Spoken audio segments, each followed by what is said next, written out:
Hello, welcome back to part 2. My dog is bored already. I hope you've got a treat lined up for later on. Excuse me, ladies and gentlemen, make sure you've got the cake because you're going to need some. This video is about 15 minutes long. My name is David Wells and this is part 2 for Red Deer Catholic. A big thank you to Leanne and Chris in particular for helping me with this. You may hear the dog from time to time because she's a bit attuned to taking a drink or snoring during my presentations. A bit like everybody else really. Anyway, what are we talking about? Well, in this session, in the previous session I mentioned to you Fratelli Tutti, Pope Francis's encyclical, imploring the world to move from fracture and disruption, from old wounds towards forgiveness, peace, reconciliation, and the embracing of humankind into one family, the destiny of the kingdom of God, that we become brothers, sisters all, that we move away from fracture and disruption, from a language of colleagues towards a language of family. That's partly the agenda of our Catholic schools. People often misunderstand that, by the way. They don't understand our theology, and they sometimes imagine that Catholic schools are there to sort of build a fortress, a safe enclave, and then to disparage everyone else. Well, I've been in Catholic education all my life. I'm 58. I have never seen that taught anywhere. If you are not a Catholic and you work in one of our schools, may I just say thank you, thank you, thank you. Thank you for what you do, because if it wasn't for you, we wouldn't really be Catholic, to be honest. Because the very term Catholic means here they all come together, you know. It's a moving, dynamic phrase that means a group of diverse people walking together. It's quite beautiful and quite rich, but that is for another day. Right now, I want to take a look at the characteristics of justice and hospitality, which are critical to Pope Francis's new encyclical, and they are the characteristics that you want to explore this year as part of your faith theme. Now, do you mind if I just say something a bit obvious, but please forgive me if you don't know this. It doesn't make you stupid, it makes us in error for not telling you. But how do you be happy? I mean, how do you get happiness?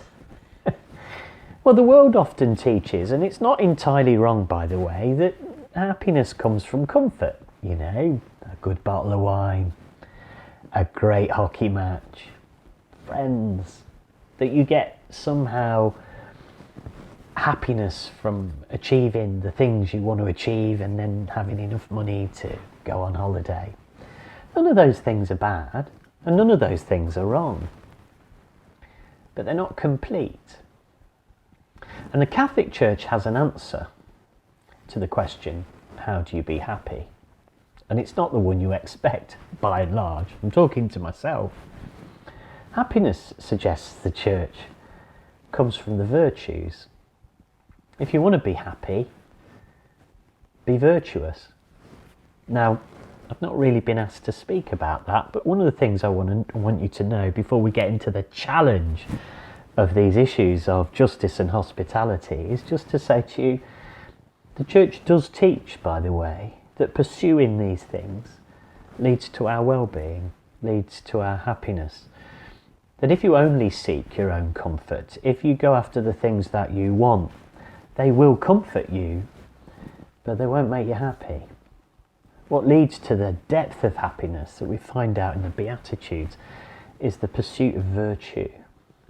And so, ladies and gentlemen, what I want to do now is challenge you, but with this in mind, I need this challenge too, and the ultimate response to this is good for us. So this is not a guilt trip, and you're not going to be asked to do things you don't want to, but we are going to challenge ourselves, because that's what this is all about. So firstly, justice. Justice is one of what the Church calls a cardinal virtue. It's different to a theological virtue, right? A theological virtue is faith, hope, and love. And the Church says these are largely gifts. They're gifts by God, from God. and we have to exercise them. You know, they're given to us, but do something with them. All right. But a cardinal virtue is more understood as a human virtue. It's something we have to practice. And justice sits inside one of those. You know, God isn't giving us the gift of justice. God is calling us to be just. Get on with it. Practice it. Do it. Try it. Fail it. Try again. Justice. A cardinal virtue, something that all humanity can practice. You don't have to be a Catholic to practice justice, right? But the Church will say it's a call of God, the inspiration of God, to be just. Now, what is justice? Well, Pope Francis teaches that justice, this is quite beautiful and very profound. He says, justice is giving something its true value and its virtue.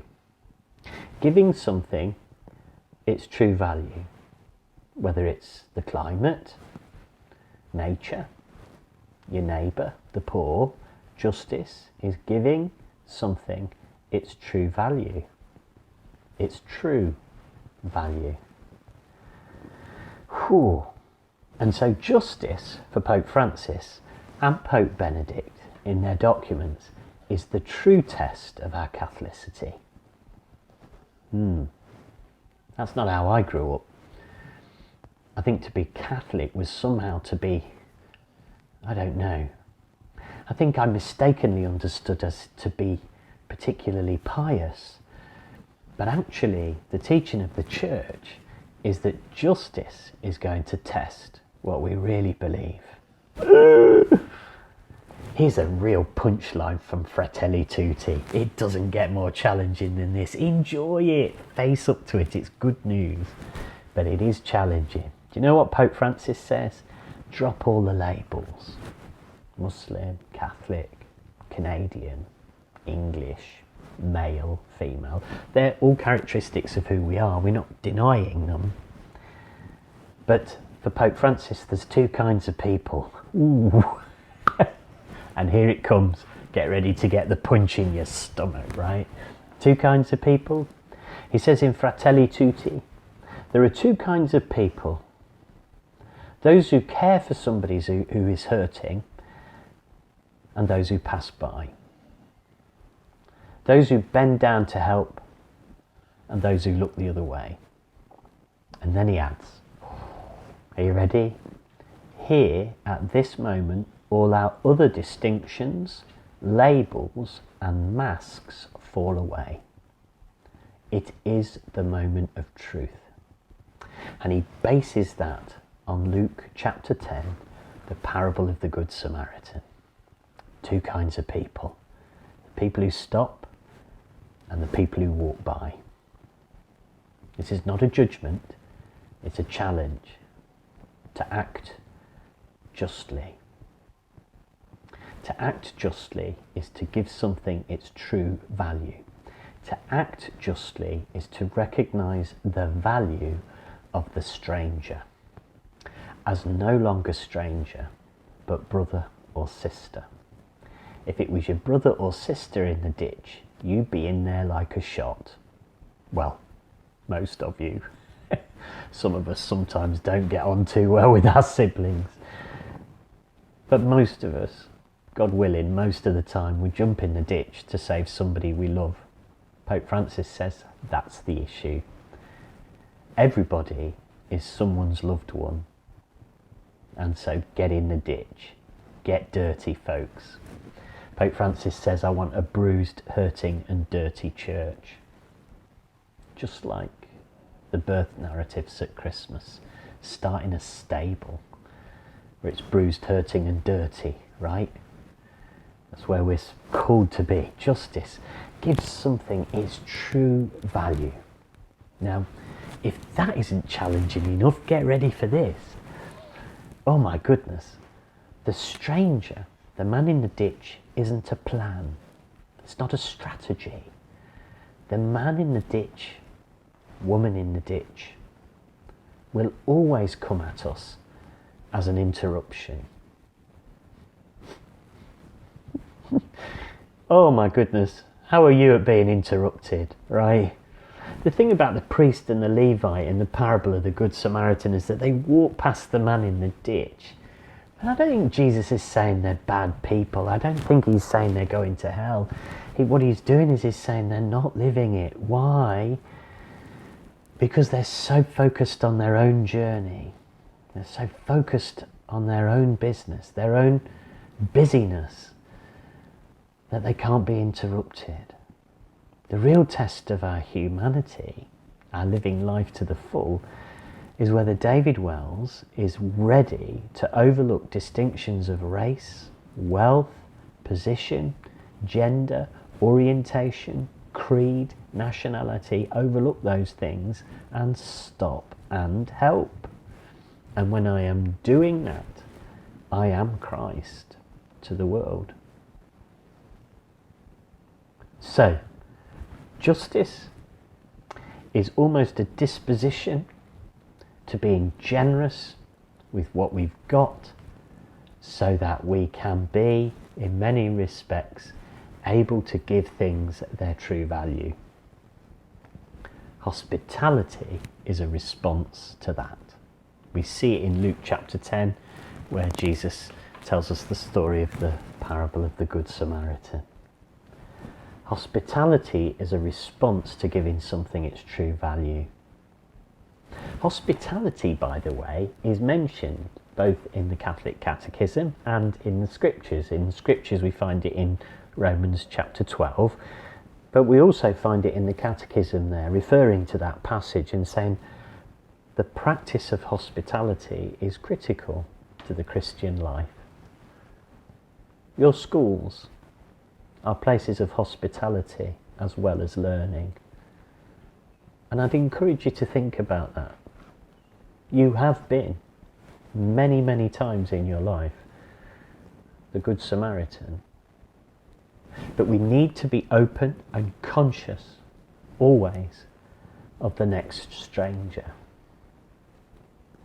The command is very simple in Luke chapter 10, verse 37, where Jesus says, just go and do the same. Go and do likewise. Practice justice and offer hospitality. Practice justice, give something its true value, and offer hospitality. That's the call. And they are the characters of your faith year. So with the last 3-4 minutes of this, I'm really sorry to be charging through this. This is great stuff. You've chosen really provocative, strong, really, really tough aspects of the Christian call, but they are also a source of happiness. Okay, so here's 7 tips on how to respond to the character of justice and hospitality from Fratelli Tutti and other documents written both by Pope Benedict and Pope Francis. Okay, and this is not about being Catholic, it's about being a good Samaritan. All right, so number 1, if you can get a chance this year, please take a look at Luke chapter 10, the parable, with a few people you can talk to, properly, and read the chapter really slowly. Maybe, I don't know, light a candle, take your time, read the chapter really carefully, slowly. And tell each other what strikes you when you're reading it. If you've got time, it's always great to do a little bit of Ignatian kind of investigation, really. You use your imagination. Maybe ask yourself, when am I the victim in the ditch? When am I the robber? When am I the passerby in a hurry? And when am I the Good Samaritan? Provoke that conversation in your schools. 4 great characters from a tremendous story told by Jesus. Number 2, check yourself out. What do I mean by that? Well, for Pope Benedict, for this to become real, for justice and hospitality to become part of our lives, we need to look through the lens of the eyes of the heart, he says. Look with the eyes of the heart. That's Pope Benedict. Respond to need without judgment. Just respond to it with love. We do that to our own children, maybe to our own parents, but in this document we're implored to offer it to the stranger. You know, we give the people we love a lot of patience. Let's do that with the needy. Look with the eyes of the heart. So to do that, the skill is to recognise when you don't do it really and go, what am I like? If you're ever in doubt as to whether somebody needs help, the answer is yes. And don't be afraid to say to people who look like everything's okay, are you all right? Are you okay? Number 3, always, always, always start small. Don't try and solve world poverty. You don't need to start with a grand plan or a big strategy or a big committee, right? Start in what Pope Francis says is concrete things, small actions, little victories that lead to greater learning and greater daring and more courage. Start small, be practical. Just start with the person in front of you. Number 4, practice what Pope Francis calls love's gaze. All right, when you're listening to people, try really hard to listen. I'm terrible at this. You know, put your phone down. No, don't put your phone down. Turn your phone off. Say, no, you've got my attention. When I asked you how are you, I meant it. I didn't mean how are you? Yeah, thanks. I meant, how are you? Number 5, no more shouting. Pope Francis says this in Gaudete et Exultate, his document on joy. You know, in many respects, it's kind of critical to recognise that sometimes we enter into relationships to tell people they're wrong or to admonish people, and you know, there is a time for that. There's a time to challenge people, but no shouting. Pope Francis is particularly concerned about the way that we're using social media to shout at each other. He's saying, enough of that. People compensate, he says, for their own discontent by shouting at others. Number 6, keep your eye on something local and keep your eye on something global. You don't have to start a charity, you don't have to do something grand, but do something locally and something globally. 26 million refugees, that's no one's problem, and it's everyone's problem. So the skill is to be sensitive to the big picture and the little picture, and think about both. You know, gosh, when I think about how overwhelming that can feel, the skill is to start small, but think big and think small. Think local and think global. Canadians in the world have been good at this, you know. It's a country that, for its population, is it's generated so much charity around the world, and you should celebrate that, but allow yourself to be challenged always to the new needs of the new stranger, locally and globally. And that takes me to number 7, which is what the church calls the law of ecstasis, which means to lose yourself. You know, it means that at some stage we have to overcome our self-interest. This is the hardest part. How do I overcome the selfish me? And it is a struggle. Of course I want to put myself first. I'm like that. We all are. But very challengingly in this document, Pope Francis says, don't forget what he calls the universal destination of goods. What does that mean? It means that what you have is meant for sharing. It's not meant for hoarding. He says, don't be like the people who say, look, when my wine glass is full, I'll give what's left over to the poor. He said, don't do that, because actually most people don't do that. They think they will, but when their glass is full, they just buy a bigger glass. So there you go. They're challenging proposals. It's a challenging theme you've chosen this year, but actually it's a real sign of both the maturity of your people and the goodness of the desires in your heart.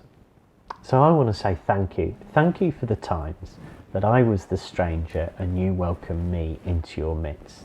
I have been to Red Deer now 4 times, and each time I've met with such welcome, such kindness, such hospitality, and yet even joy.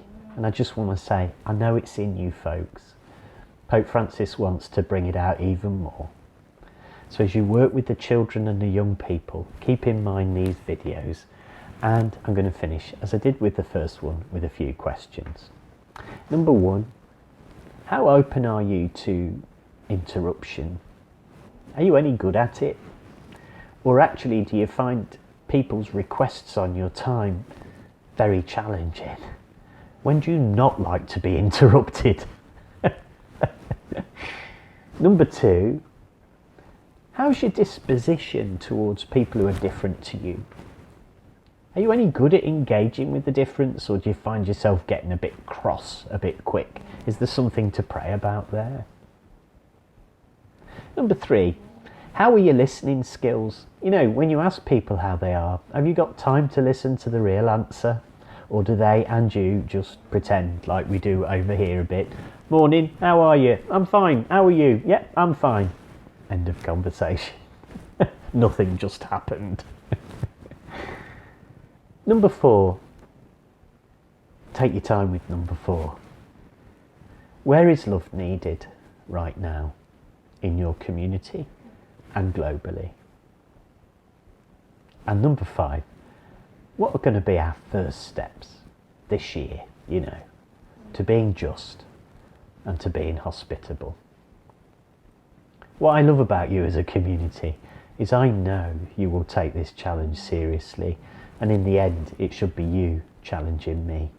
But thank you for listening to these 2 videos. I hope you enjoyed them, and I look forward one day to Leanne sending me an email and saying, come back to Red Deer, and I shall shoot off this sofa and I'll be heading across the world map behind me as quickly as I can. Thank you for your listening.